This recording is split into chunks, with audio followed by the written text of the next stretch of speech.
James McDonald. Here. Jolene Brink. Here.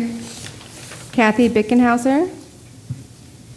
Paul Filicetti. Julia McCarthy McClaverty. Bruce Haraldson. Here. Steve Adler. Here. Solomon Martin. Jamie Lockman. With 5 members present, we do have quorum, and with missing full-time members, Jamie Lockman will be voting. Thank you. All right, so approval of minutes from January. Are there any corrections?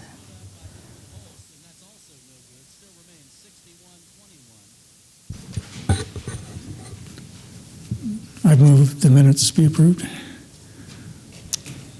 Is there a second?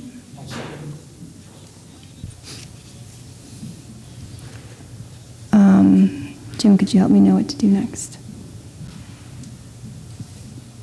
So meeting minutes are approved. Yep. Okay. Yeah. Do we need a voice vote? All right. Is there any public comment?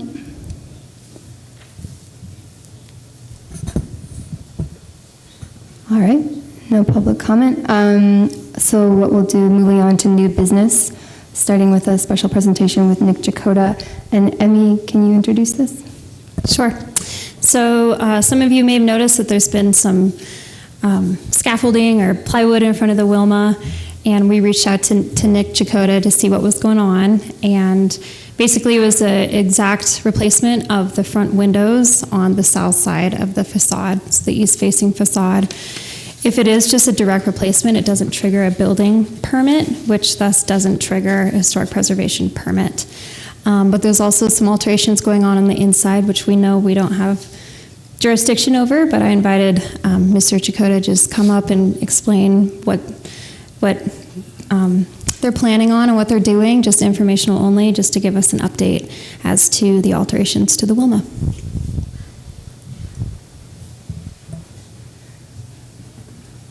Great. And if you could just state your full name. Thank you. Press the button there. I think I know how to do that. Nick Jakota.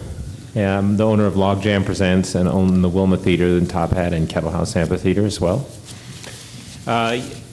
We did, I'll start with the exterior changes we made. We did put the plywood up, and it really was for no other reason but security, because when you take all the glass out, the entire Wilma then was accessible. So for about a period of 5 days, we essentially built a wall in front of the Wilma, so we'd had a secure premises. And then what we did is we removed all of the existing glass, which had 2 of the panels had been kicked in by a patron that had come to one of the concerts. So that, I don't know if you'd noticed, but the panel on the side at the entrance had been cracked throughout for probably a period of about 4 months until we replaced it. And while we were replacing it, we also decided, when you looked at the exterior trim on that front facade, it was really a amalgamation of several different generations of people doing different things on that. So there was everything from metal strips, which was not anything historic, to different profiles of trim. So when we took the glass out, we also used that as an opportunity to redo the wood trim. So we essentially only used wood, as is the existing facade. And we chose the profile that existed on the exterior that we thought best matched the historic, or was the most accurate historic profile. And then we used that trim throughout, all custom, all wood. None of it was prefab windows. And it also let us go to a tempered glass. The prior windows were not tempered glass, so they weren't energy efficient, nor were they were much more breakable if a patron going to one of the shows wanted to break the glass. So the tempered glass is much thicker and much sturdier. And then, so if you look at the facade now, not only did we try to choose the most historical profile that existed out there, and we have several pictures for those if you'd like to have a follow-up, but we also tried to match the front doors of the Wilma and the profile there, and the front door of the little lobby that goes to the residence. So now if you stand across the street and look at the Wilma, it's a much more consistent, contiguous looking facade across the whole front of that building versus, like I said, which had been kind of a jury-rigged, haphazard way over the years of redoing that storefront. Also, some of the windows, not some, quite a few of the windows had been painted black with spray paint because there was a theater in there, a movie theater, and instead of putting up kind of paneling, I think they chose just to spray paint the windows black. So there was no recovering those windows. But none of the openings were changed. The sizes weren't changed. Everything remained the same other than tempered glass and filling in trim on where there was metal fascia put on the exterior of the window because there's no metal anywhere on the front of the Wilma. The other change we made, and excuse us for, maybe we should have brought this to you. We didn't think it was that big of a deal because we really thought it was just glass. The other change that you will see at the top of one of the fire escapes on the riverside, there was a metal door associated with that fire escape, and what we've done is we've swapped it to a glass door, and the glass in its height and thickness, we made the opening what it was historically. It had been filled in with wood. We returned it to what the original opening was, and we tried to match that glass door to match the pattern of the windows that's on that whole side, that whole facade facing the river. So now if you look at it, instead of having a painted metal door, you see a glass door that really looks more like the window pattern that exists on the Wilma. Those doors weren't originally there with the original construction. They were added as part of the fire escapes. But mimicking that window flow with that door we felt was more appropriate than the metal door. So that's what happened on the exterior. One of the questions that was asked of us too, if we had any other plans that we would like to do to the exterior. There's really two things that we would like to do probably within the next year. One is the box office. The glass that is the box office, it's not glass, it's actually plexiglass. And if you go up to it, you can see it's fairly run down and hasn't ever really had any maintenance. So we do want to take all of that plexiglass off that box office and replace it with tempered glass there as well.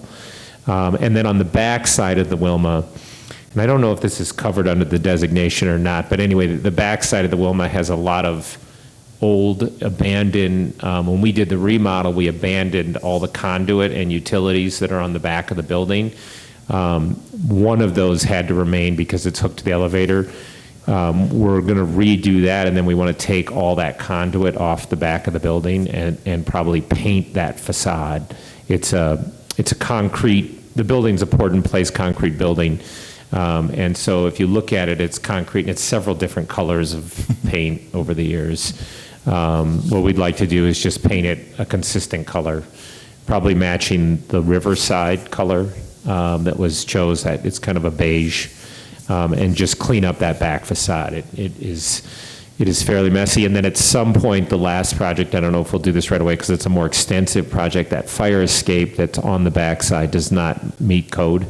The steps are too steep and they're no longer sufficient. So we have looked at that. The problem is to make them per code, you run out of space. It runs into the stairs that go down into the basement. So it's a total redesign on those stairs, but at some point it would be our intent to replace the fire escape stairs. Again, they're not historic stairs, they're metal stairs that were put up for fire access, but the stairs that come off that walkway that runs along the river, we want to redo those stairs at some point so they're just safer because they're emergency exit stairs. So those are the external, what we've done and what we want to do to the external portion of the building. On the inside, the Logjam entertainment operation, which is basically the operation that runs all of our music and markets, buys, shows, produces the shows at all the different venues. We're currently housed on the second floor of the Wilma, or the Top Hat. We've outgrown that space, so we are moving our offices we own the second floor of the Wilma. We were using it just as an Airbnb.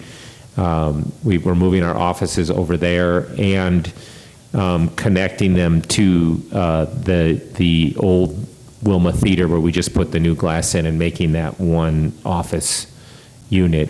From a look and feel, we're really not doing much. We're going to more of a stripped down building, if you will. So it's exposed brick on the inside. We've exposed the columns, kind of taken the building back to its shell, and having that be the offices, which makes for, I have a very young staff, and it's a kind of a cool space, but really just kind of a core, shell and core look to it, which is just really the guts of the building, if you will, with everything exposed. The concrete joists are exposed ducts, exposed brick, but nothing impacts the exterior facade, and it'll be used primarily as office space.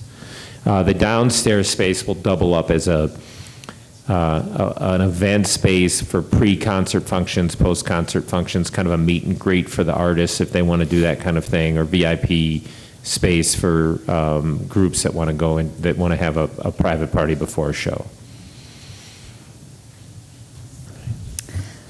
Any comment? One thing that was brought to our attention, we probably should have brought this to you and apologize for not doing that. I mean, it wasn't our intent. It might have looked from the plywood that it was this sneaky thing. That really wasn't the intent. The intent was to secure the space, because once we took down the glass, there was nothing securing the space anymore. And you could walk through there, and you can actually get into the Wilma, and with $1 million worth of sound equipment and probably $200,000 worth of liquor inventory, we needed to secure it. Yeah, and I'd just like to reiterate how much we appreciate the care that you're putting into the historic buildings that you do own in the downtown, and just being able to have this conversation and understand what you're doing, but we know how much you've given back to Missoula in terms of those buildings. So I just want to make sure that we acknowledge that we appreciate that. Thank you. Yeah. Yep. I mean, it's a great building. Mm-hmm. Yeah. Oh, very good. I've done a great job throughout the whole building, so it's working nice. Yeah, it's working That's- great. I mean, it's yeah. successful. It's nice to turn a historic building, but it's also financially successful, which is a good thing. Yeah, we did some work on the second floor, because originally it was a doctor's office. It had labs in there and all sorts was of it? stuff. I didn't know that. Yeah, it was just filled with all these, and the doctor that was still there, I think he was around 87 before he finally had to give up practice, but he... I think it had been redone since, though, because it were more It's been- bedroom oh, yeah, it was sized. totally redone, and yeah. Yeah, there were no exam rooms. We Oh, basically, no, we did that when we did the offices for Tracy Blakesley. yeah. Up there, we took all that stuff out. So. Yeah, so we basically gutted that space, but there was no historic Right. relevance to what, all those walls had been put in the last probably 25 years. Yeah, definitely. So, yeah, very good. Any other comment? Any? I would like to point out, you may have heard of the Unseen Missoula tours, and they've been incredibly successful the past year. The number one building that people on our surveys have said that they want to see is the Wilma, and they want to see the inside of the Wilma. They usually just walk in anyway. They want the experience. So that would be something that I would love for you to consider this summer, to open it up to maybe even just a tour, one, or a regular tour or something. But the community loves the Wilma and really wants to see the inside. We'd be fine workings. having it opened up to a tour. The only caveat I would put at that is if a show is loading in for a concert that night, Absolutely. they won't allow people to come into the venue. So provided that it doesn't conflict with a load-in, yeah, there's no problem with doing tours. Cool. Well, I'll follow up with you on that. Yeah. Great. Yeah, the first year that you bought Wilma, I don't know if you remember, we did a tour down in the dressing rooms and Oh, all yeah. parts of that. You let us do that, and that was very interesting. Yeah, we showed did. where the old organ parts were, the pump or the air. What I'm trying to say, the air ducts and all that stuff for the organ and all that. I'd probably give Yeah. 10 middle school tours a year anyway, so they come and they're quite fascinated with it. So yeah, we do quite a few tours. We couldn't get under the swimming pool. That was difficult to get No, to. have you been down there? It's, Oh, yeah. it's you know, under the foundation of the Wilma it's a little sketchy. There's a huge hole down there. There's a huge hole down Previous owners. Yeah. So, anyway. Yeah. Thank you for your time. Yeah, thank you. Thank you. Our next presentation is by Sophia Etier, who is working with Emmy this spring. And she's going to talk about the work on the 418 East Spruce Street National Register nomination.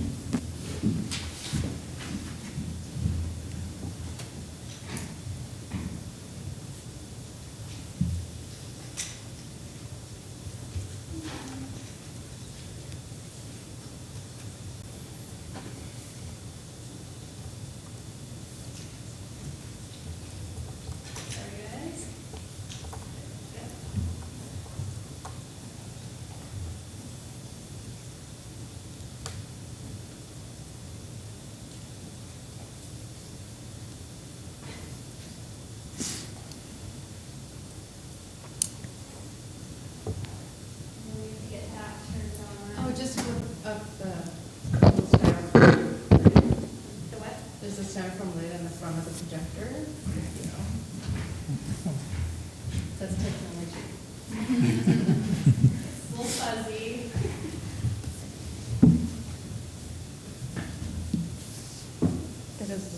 It's not going to get better. That's just the sad idea.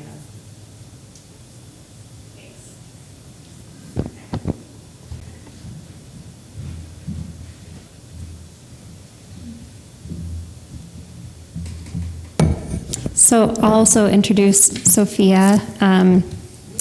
She was in the public history class that helped with our Unseen Tour writing of the tours, and she did a great project for that and then reached out about a possible internship with the Historic Preservation Office. And then I knew that we were kind of going down the road of a National Register nomination, which we haven't had one of those for a while. And Sophia's very interested in historic preservation as a profession and going into that world. So she just jumped right in and has never written a nomination before and has been doing a phenomenal job. So this is just an update as to where we're at researching and moving forward with that nomination.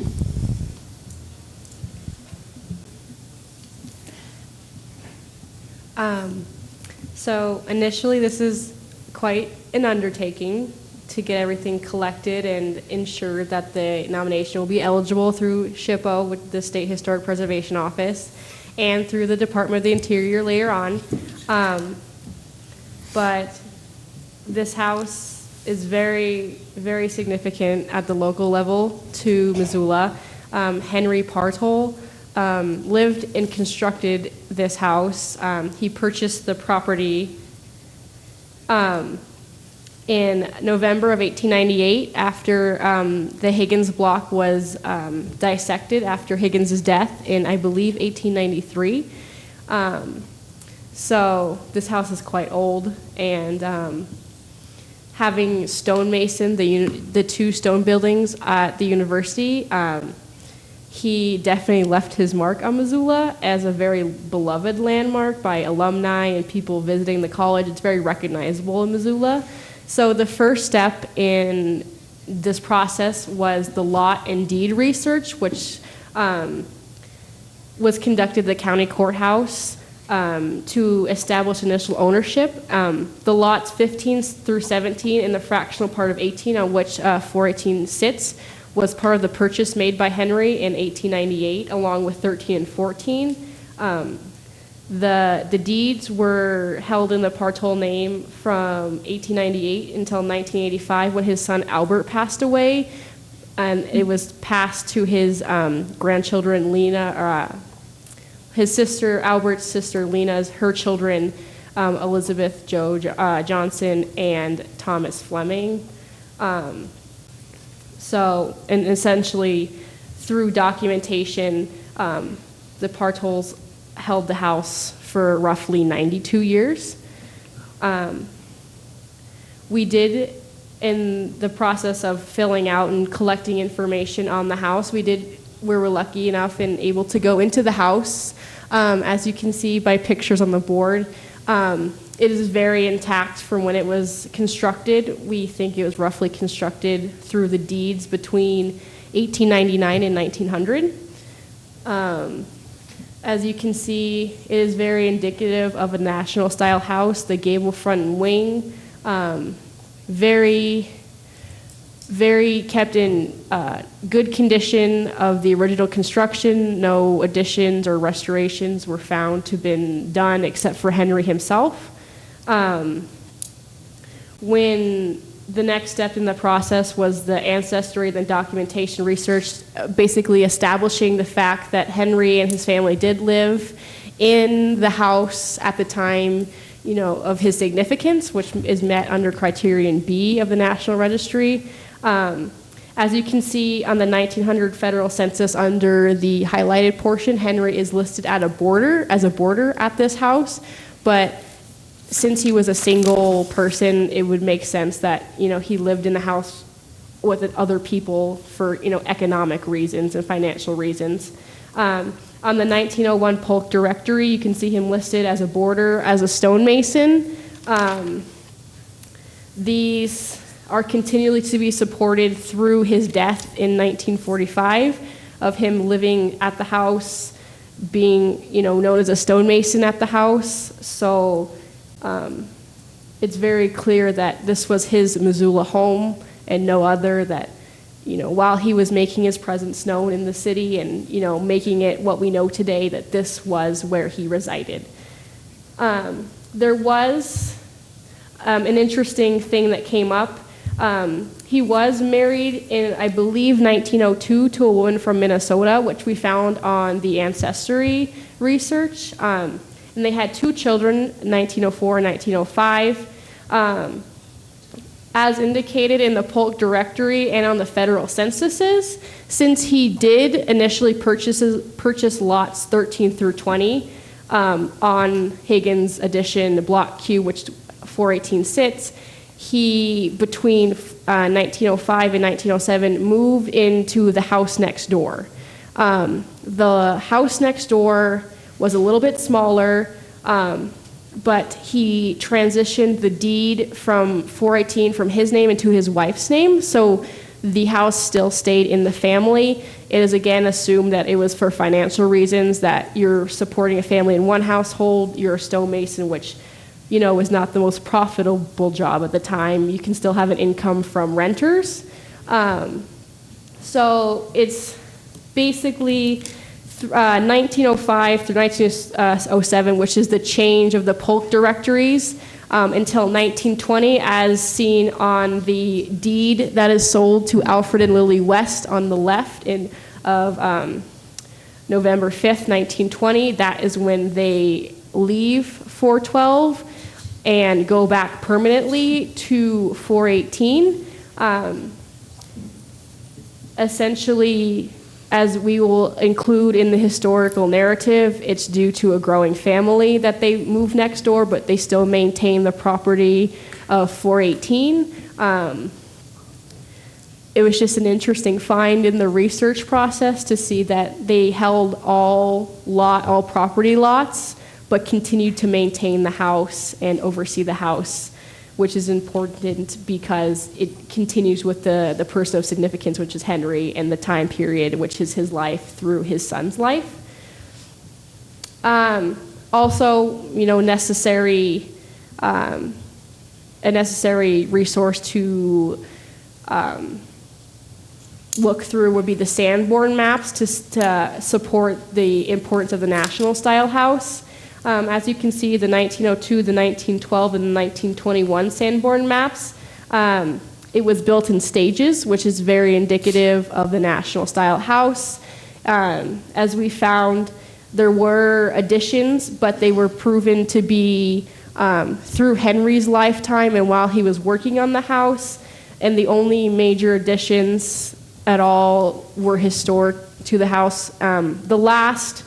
As you can see the difference between the 1912 and the 1921 Sanborn maps, the house was changed from a more block-like, leveled shape into a square finalized shape. But that's all. It correlates with the fact that they finished and basically finished construction after they moved in permanently. After they made that their main residence, they finished the house into the shape that they wished to see, since they were overseeing 2 houses. But again, along with the National Registry form, it is important to show that up until this point, the house has not changed since the period of significance. We are on the form phase of filling out the National Registry form for the house, which is basically writing up the historical narrative, which includes the architecture, the explanation of the architecture, and the buying and the deeds of the house. I have already written the history of the property as well as the statement of significance with edits from Emmy. We have gone through 2 rounds of edits so that it is very tight and nailed down for the form.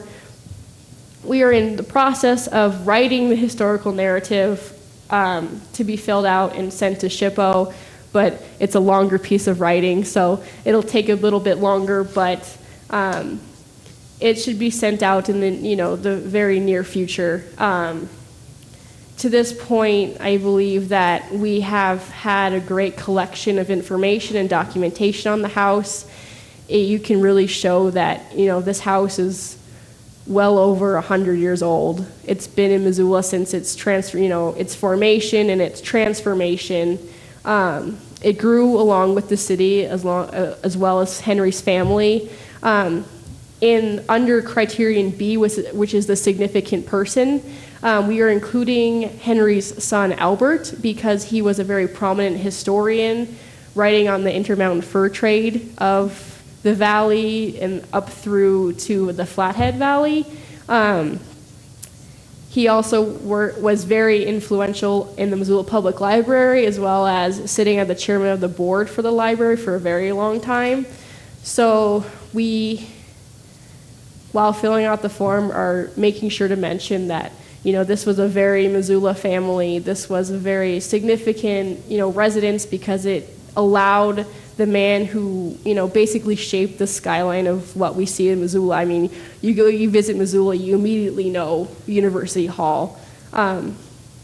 This house grew along with him, and it grew along Missoula, and it's very, very exciting to be able to give back to that house what it lost after Albert's death. The house was passed to his niece and nephew, seeing as he did not have any children, but it was abandoned 2 years before his death, roughly, and so it's a story that needs to be returned to a building that deserves it. Thank you. Questions or comments?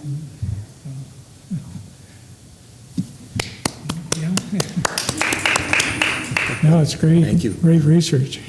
Thank you. Yeah. We'll be able to see the nomination before it goes into.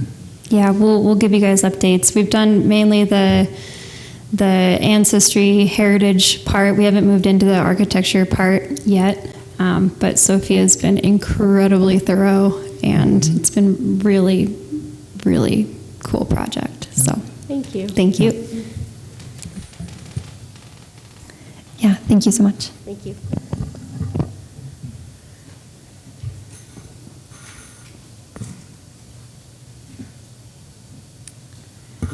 All right, so next piece of new business, Emmy is going to do an update on the CLG grant draft review.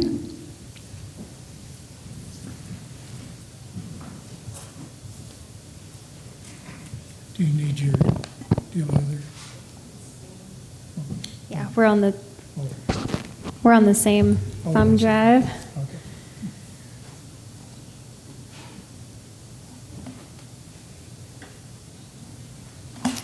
Okay, so it's that time of year again already. We're applying for the CLG grant for fiscal year 1920.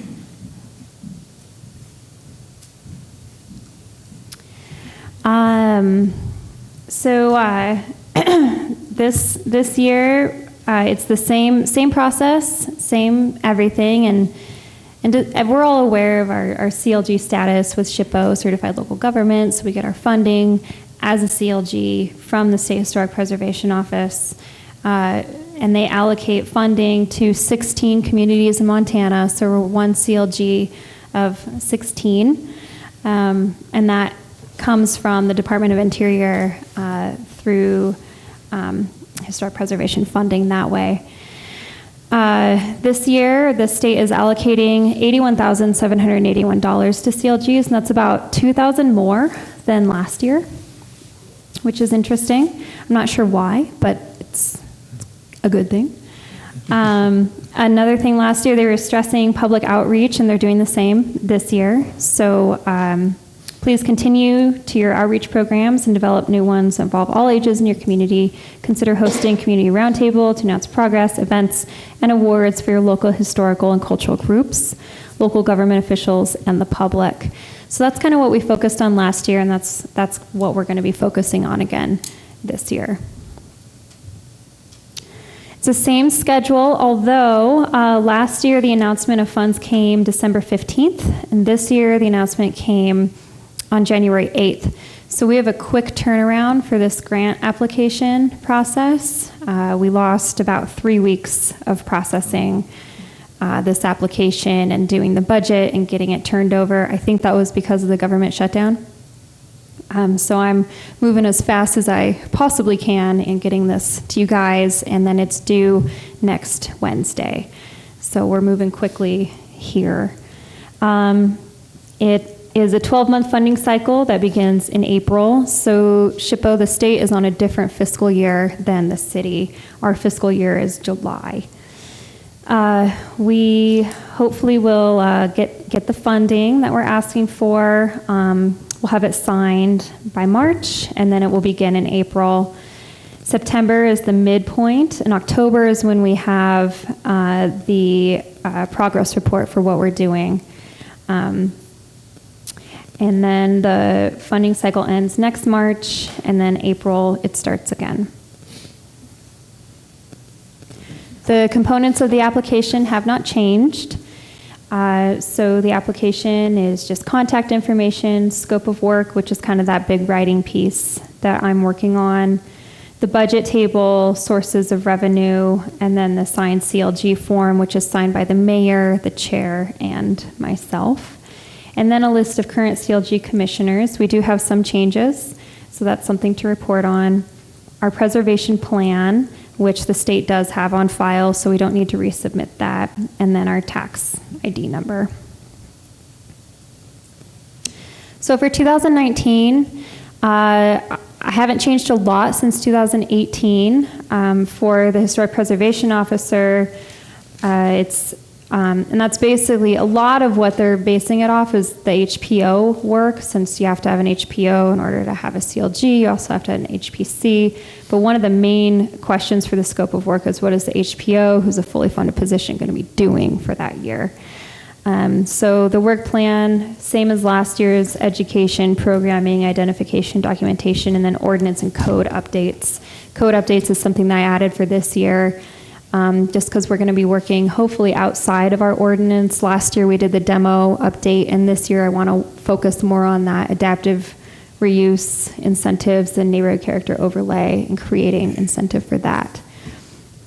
For the HPC goals, it's also the same for the HPO goals, but one thing I changed was Historic Preservation Month celebration. So we're not doing awards this year. We're straying away, and we'll have an update on that shortly.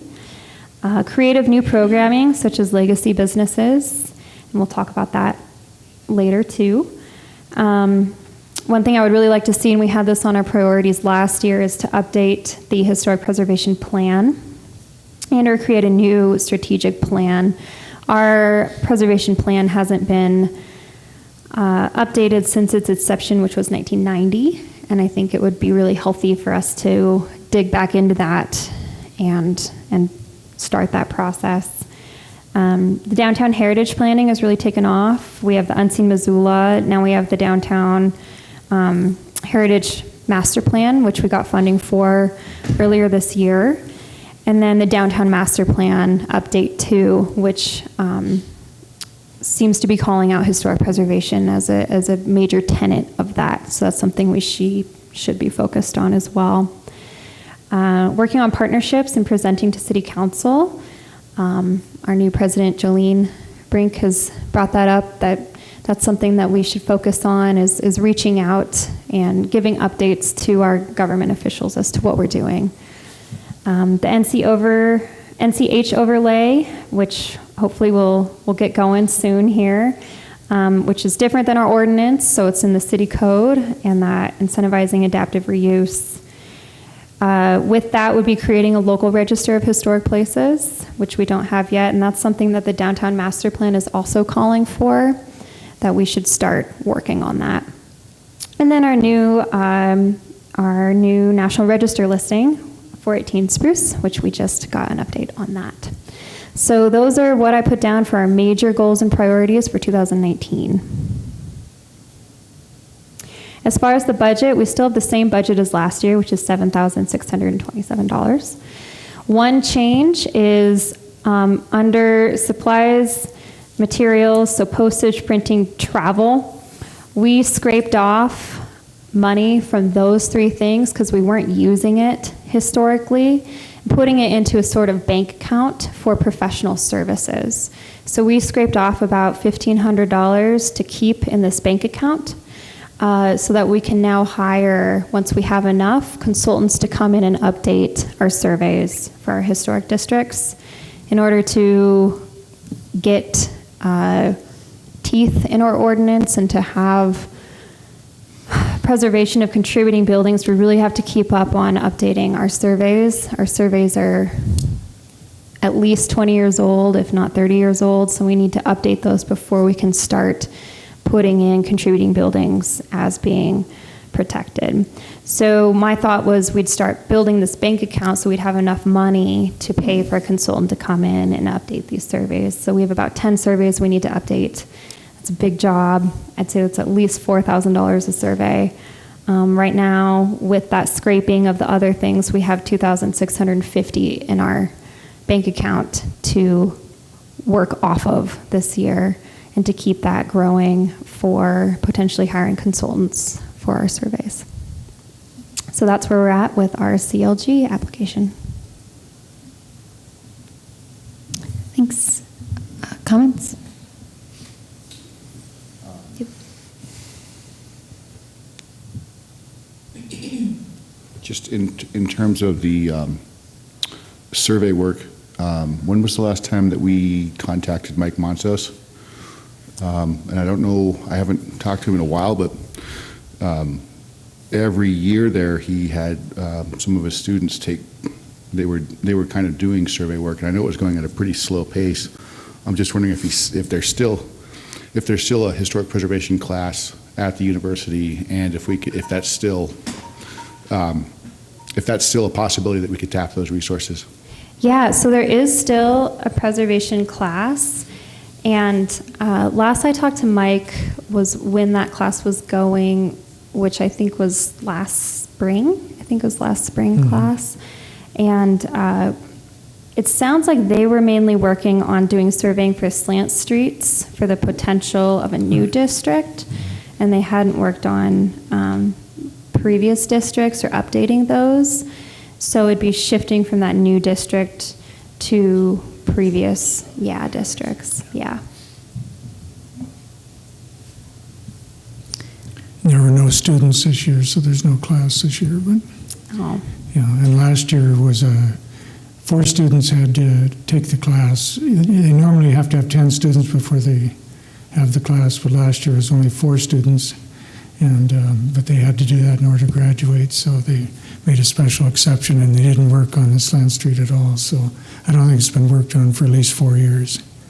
And probably be another year So, but they do have a lot of information there, which hopefully someday we can get that going. Yeah, and so this bank account, if you will, is for professional services. So we don't technically have to spend it on updating old surveys. If we choose, we could spend it on creating, a new district. But basically, we're saving money so that we have enough to hire a consultant for these services.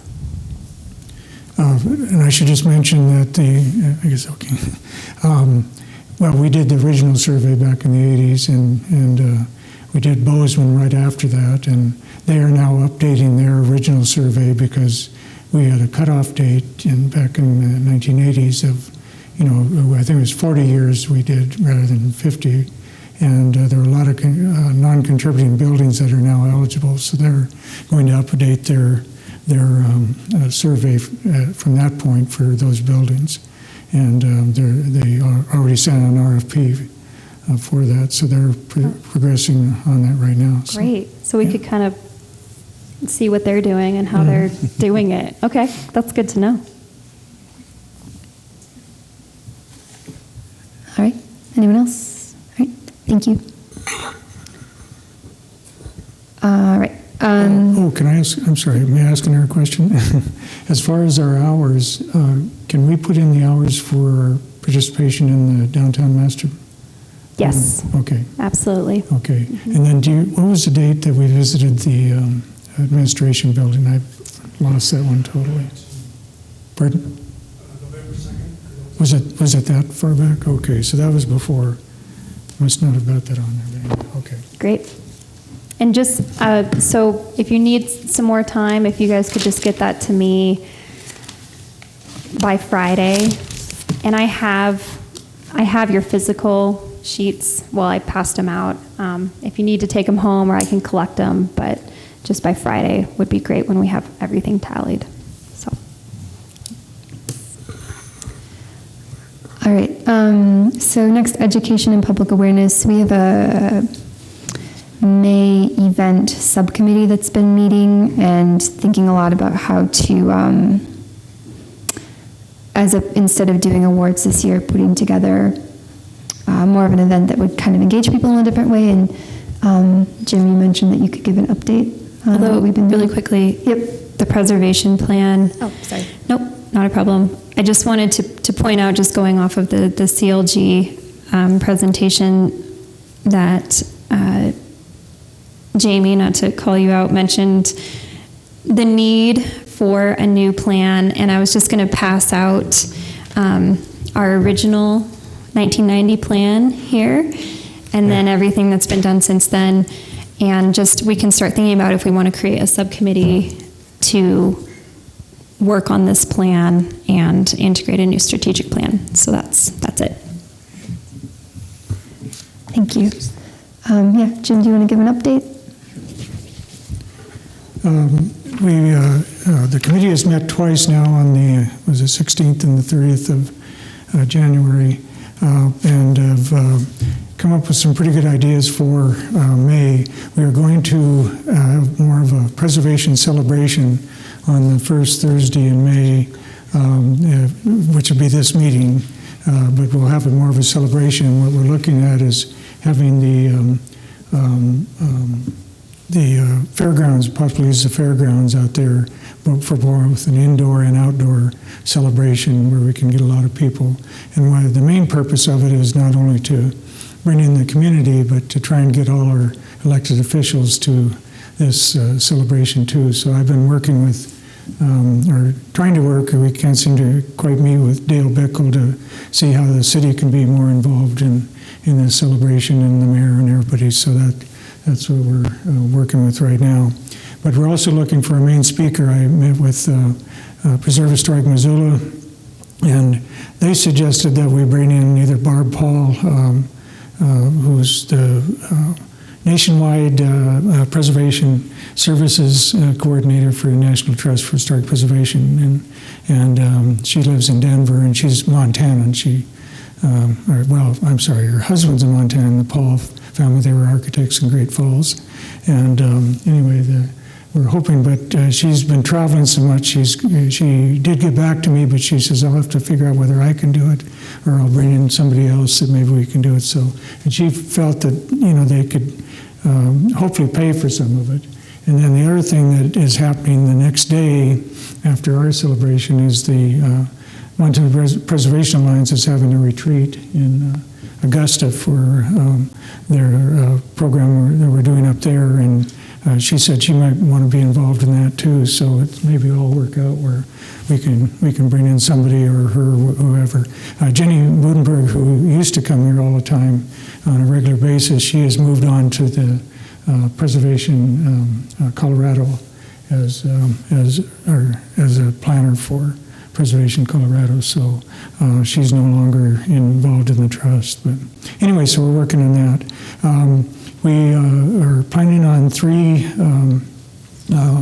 tours during the month of May, starting I think it's the 11th, 18th, and 25th of May. We're going to do a building stone tour, and I've spoken with Jim Sears at the university, and he wants to do it again. That's the only day he can do it because commencement's the week before, and then the week after that he starts his field work in Dillon, so the 18th is already pretty much going to have to be established. So we'll work the other 2 tours around it. One's going to be a tour of the courthouse renovation and hopefully get into a lot of spaces. I don't know if we can get up to the clock tower or not, but we're going to try and see if we can make that work because a lot of people have not seen the clock tower. And then the third one. University? Oh, yeah, geez.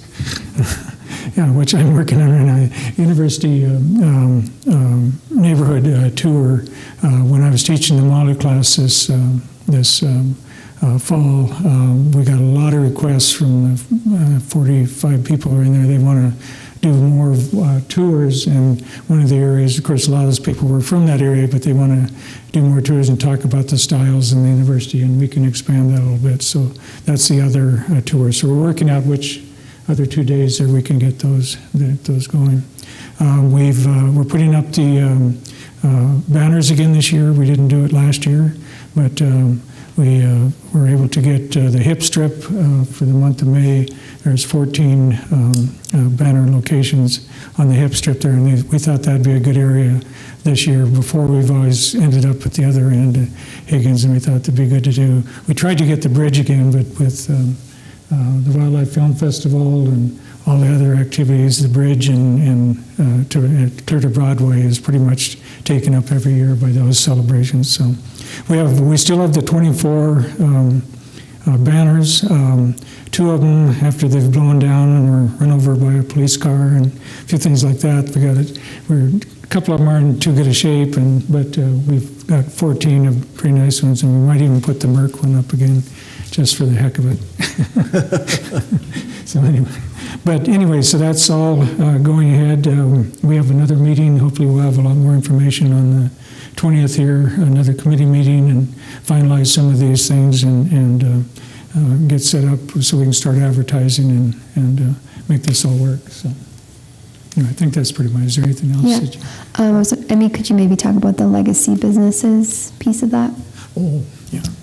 Yeah, so one thing we were thinking when I went to the National Trust Conference in November, a big thing that stuck out to me that we could possibly implement in Missoula is the concept of legacy businesses, and of creating a program for that and calling out some of Missoula's oldest, most historic businesses. They're not necessarily connected to, a brick and mortar place, but they are part of our heritage and our culture. And creating sort of almost like a branding recognition of that. And so we were thinking we would kind of guinea pig that with this year instead of the actual awards, just to kind of mix it up, and just pay recognition to Missoula's oldest businesses that are still operating right now, and inviting them to come to our celebration and giving them just a token of recognition. So that's one thing we're working on too. And we do have a pretty good list going right now. Kim Brigham and Derek, who's the other reporter, Derek? Can't remember his last name. Anyway, they have had several articles in the Missoulian over the last few years on some of the older businesses, so they were able to give that list to us, and most of them were pretty, everything from Karis Nursery to Karis Nursery goes back. We found it back to 1906 when it first started. It was called Missoula Nursery at that time, but it all changed. But stuff like that, Boyce Lumber, Bob Ward's just had their 100th anniversary in 2017. So, there's all those businesses. A lot of them were downtown at one time, and of course have moved out to other places. So it's going to be pretty interesting to pay. There's Garlington Longman Robinson. I think it's 78 years. I believe so. There's attorneys. Offices, all sorts of. So we've got a pretty good list together right now. I should have brought some of it, but anyway, we're working on that. We're probably going to have to do a little more Polk directory research from some of those years. We might pick just a date of anything over 100 and then see if we can find anything that comes up right now that we can do in this first year, and then later on we may do something else that's less than 100 or whatever. But I think it's a great program, legacy program, and since we decided not to do awards this year because we were kind of disappointed with last year, we want to make this legacy thing really important. That's what you've talked about and what you saw at the conference of the trust, and then really promote the awards program during the celebration so that we have some good projects come up for next year when we will have an awards program. So anyway, sorry. Comments or questions? I had a question, but I think, Jim, you answered it. We're not really limiting ourselves to businesses that are inside the historic districts.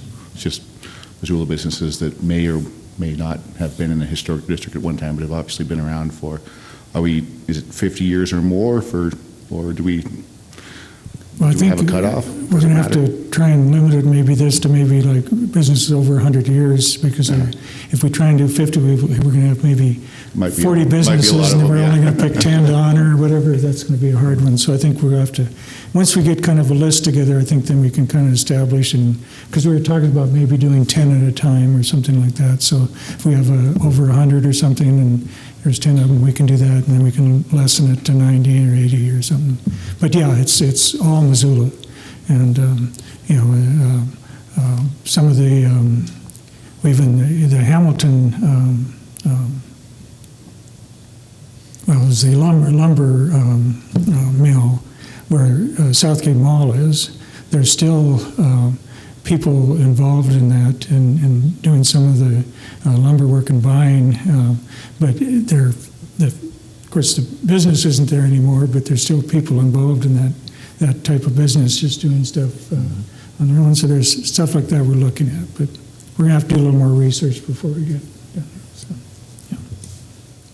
Yeah, so the plan is, go ahead. Oh, good. That those business owners would be invited to the event. We're also working on a draft of a letter, which we'll bring to the next meeting. It's going to be engaging owners of registered historic buildings in the city, and so inviting them to the event as well, and then trying to get the mayor. And so really bringing all these stakeholders together and making sure that we'll recognize the historic business owners, also recognize the property owners, and I think it's going to be a really good event. Mm-hmm. Yeah.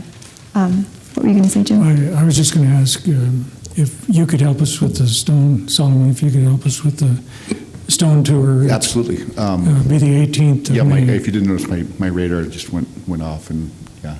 Oh, okay. Yeah, my ears perked up. Absolutely, that's the 18th of May, right? Right, yeah. Yeah, and, count me in, absolutely. And probably 1 to 3 or something like that. Mm-hmm. It's mainly going to be in the downtown, but we'll get into buildings and see stone, like in the Florence Hotel, all the travertine in there and all the different stuff that's part of that. Yeah, I remember doing that. It must have been 6-7 years ago now that we did that, and it was a lot of fun. It was a great tour. Yeah, so. Yeah.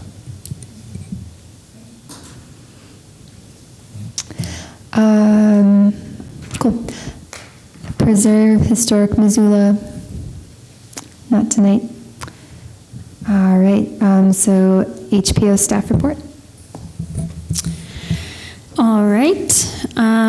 As I mentioned last time, we did get that funding from the State Department of Commerce, the tourism grant, to start that downtown heritage plan.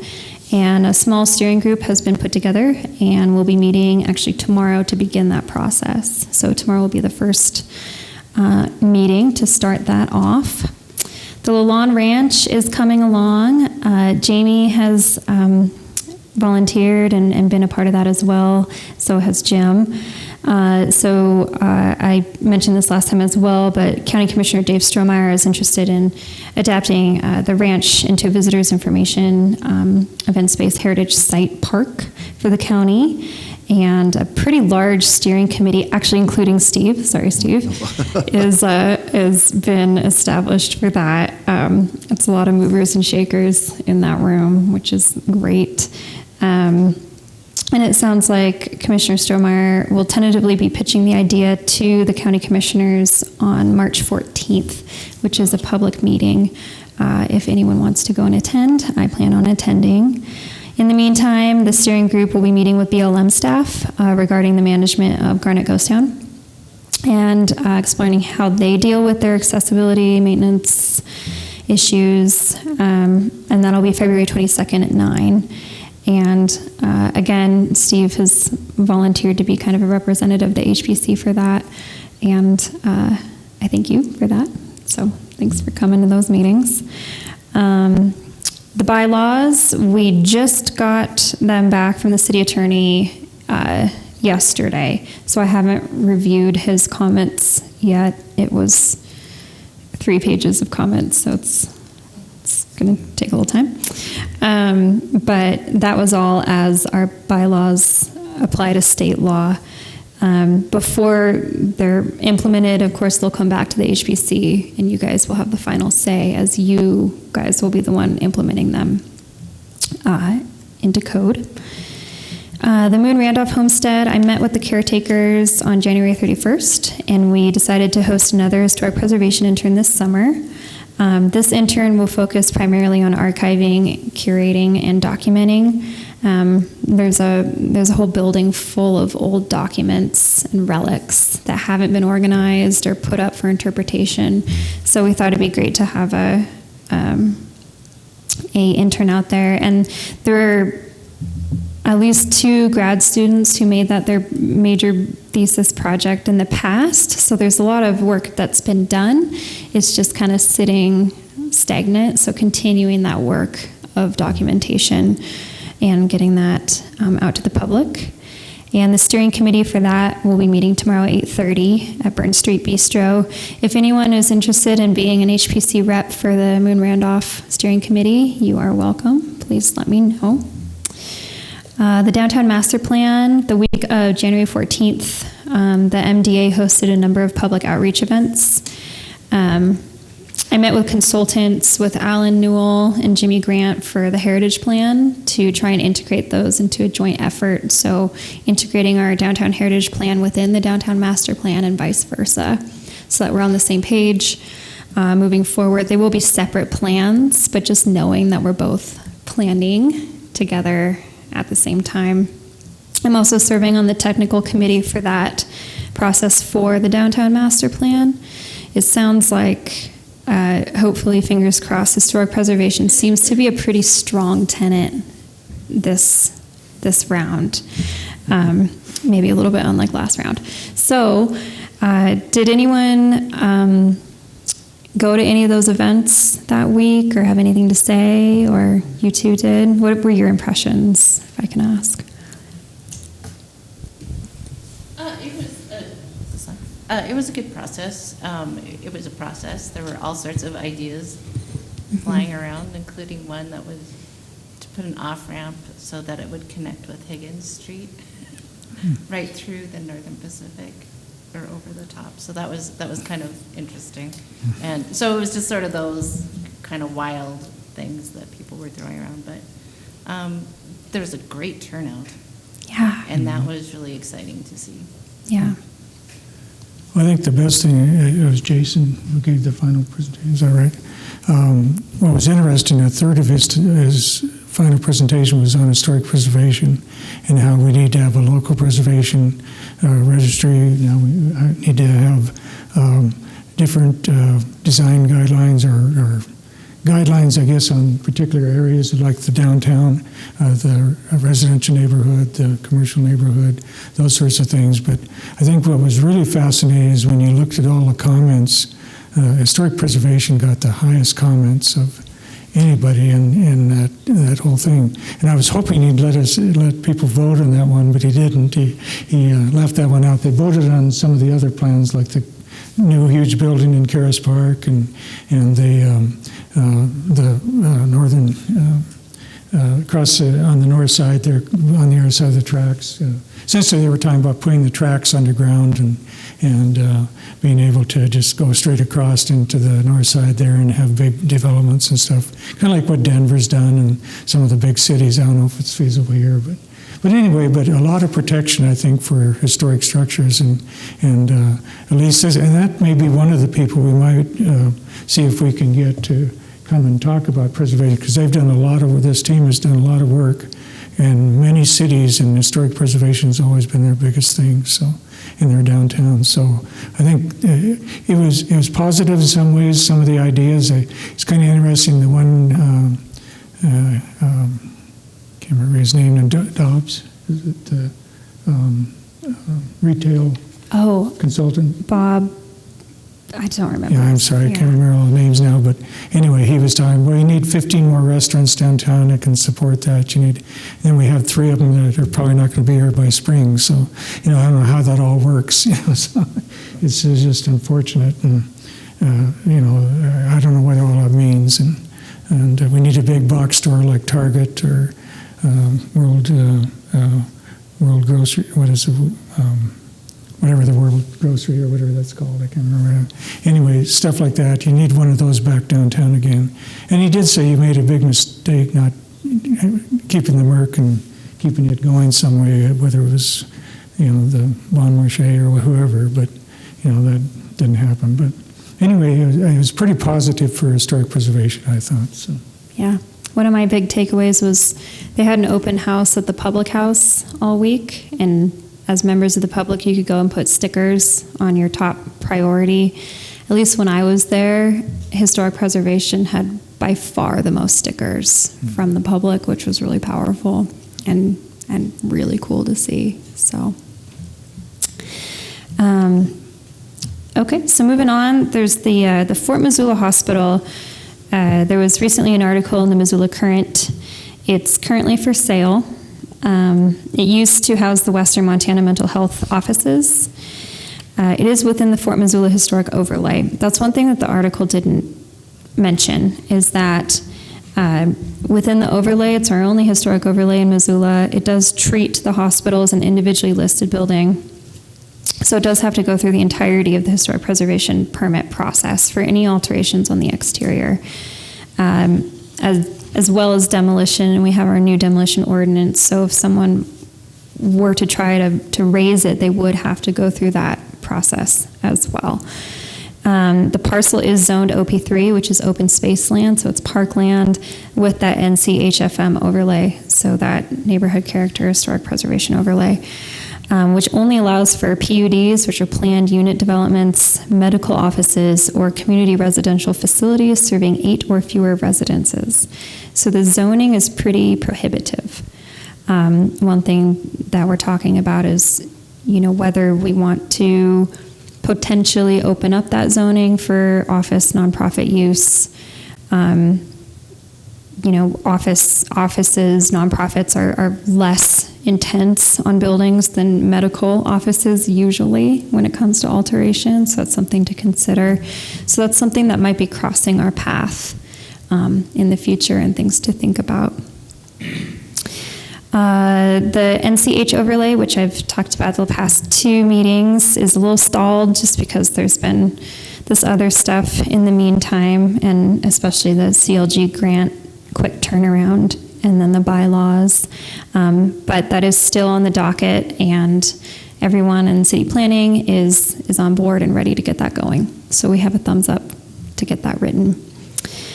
Let's see, on January 18th, Gwen Jones and I met with the new director of the Missoula Organization of Realtors, just to kind of create a new partnership there and to discuss what we did with the update to the demolition ordinance and to open up that conversation, and it went well.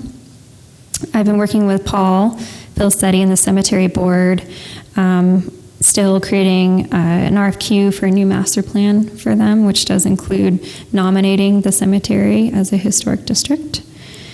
The Rattlesnake Dam, after our last meeting, we had the cultural resource consultant, Jeff McDonald, come and present. And I met with him and Rob Roberts, who's the lead consultant from Trout Unlimited on that project, to start crafting a preservation interpretation plan of the site. And I'll be conducting a site visit with Rob on the 14th, so on Thursday at 2, if anyone wants to join. With your big coats and galoshes on, we'll be out there. And that's this week, yeah, so this Thursday. Yeah, and I invite anyone who wants to come and just give us your thoughts on interpretation and what should be saved and what shouldn't, and that moving forward, that'll be that preservation plan will be drafted by me and presented to you guys for your input in conjunction with the recreation plan that Morgan Valiant of Open Space Conservation Lands is also drafting, so it'll go hand in hand with that. Design excellence is in place now, and it just received its first applicant, which is the new Firestone Hotel building, where the Firestone building is, and that's being worked on. For individually listed buildings, we'll now have to incorporate that if it's within the design excellent overlay. And then lastly, we have the option, and this is, I'm just throwing this out there. Today we started at 6:30, which was different. If we want, I was told by Sean, no, we can't change it. We have the possibility to change it from 7 to 6:30 or to 6 if we want our regular meetings. That's what I was told.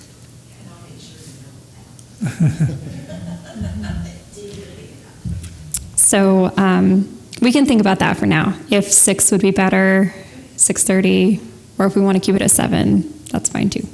So just putting that out there. Maybe we can return to that next meeting. Well, as long as you have dinner for us, whatever. Pizza parties. Is there any idea? I mean, generally we don't have a lot of public here, but in anticipation of those times when we might have public here, what works best for the public? I don't know. I can look into that. What do you think, Randy? If you do change the meeting times, it will be put on the website. You know, the times are on there. The agendas are published usually 2 weeks in advance, so that will be noticed. And I mean, I just think that it will be definitely put, I mean, we can even put an ad in the paper too, just to announce that meeting times have changed, so. And it sounded to me, I don't know if this is true or not, but other boards have earlier meetings. Yes, and we actually have 2 other boards that just switched to 6 o'clock times. So they, you know, because they have been, so if everybody did switch to 6, it does provide consistency, which actually does help the public as well. What would be the process of making that decision? Do you know? I just think as a board, you could probably vote on it. I'm not sure if it is in your bylaws. It's not in the bylaws. Okay, so you just can vote on it. Mm-hmm.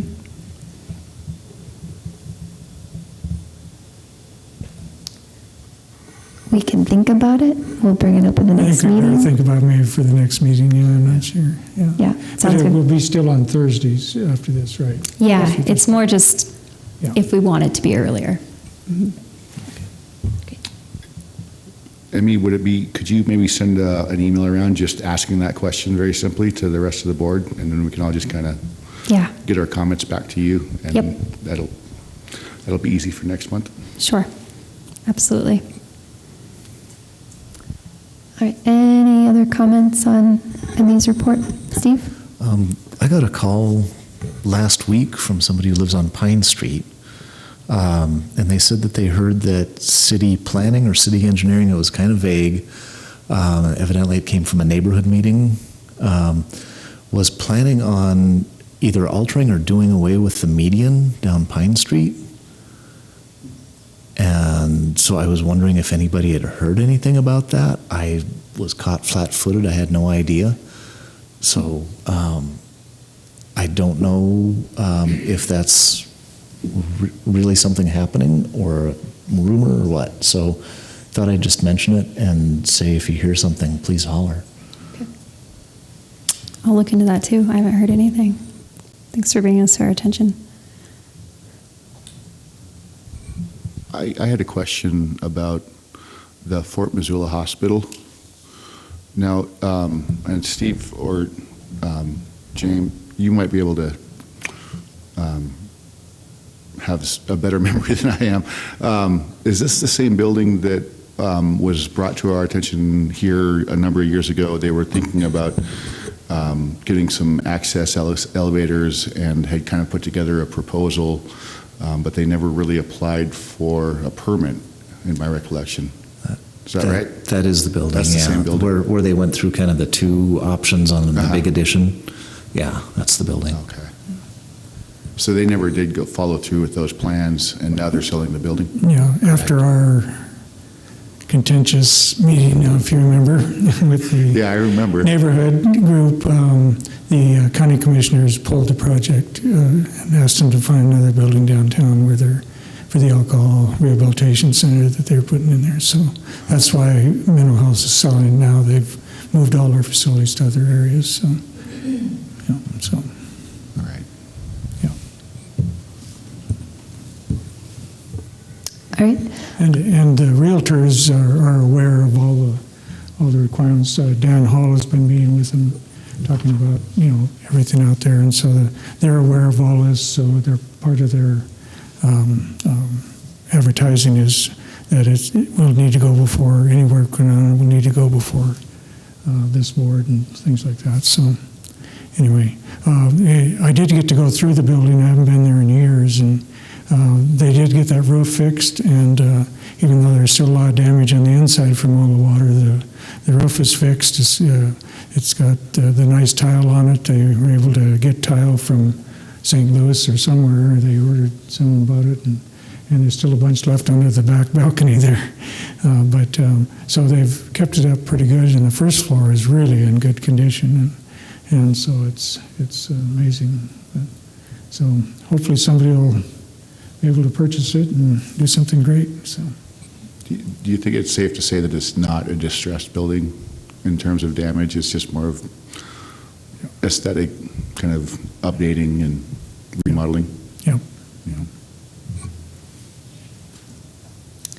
All right. Member comments. I'd just like to welcome our newest board member, Jamie Lockman. Jamie, do you want to introduce yourself and tell us a little bit about where you're coming from? Sure. This is my second go-round on the Historic Preservation Commission.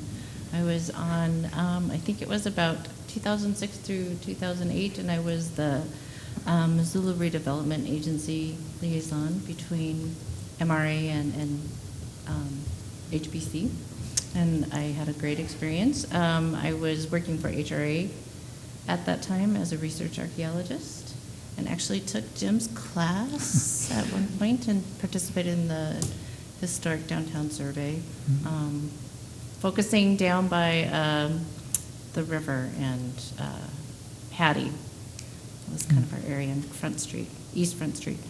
I'm a lifelong Missoulian. Kind of got involved with the Lalonde Ranch via my work with the Montana Organic Association. I've sat on that board for several years and have now been tapped to be the executive director. So, thank you. It's nice to be back. Yeah, great. Thank you. Any other member comments? All right. How do we adjourn? You can. Are any announcements? Just motion to adjourn, or? Yep. All right. Yep. Just adjourn. Just You adjourn. can just adjourn. We're adjourning. All right. Thanks. Actually, you have a gavel right Good there. job. Yeah, you're supposed to hit it real hard. Just don't hit the computer. How is everybody liking the tablets? I'm having trouble with mine. Are you having trouble? Yeah. Okay. We're here. We want to have us just kind of help you navigate on those. So I just wanted to kind of point out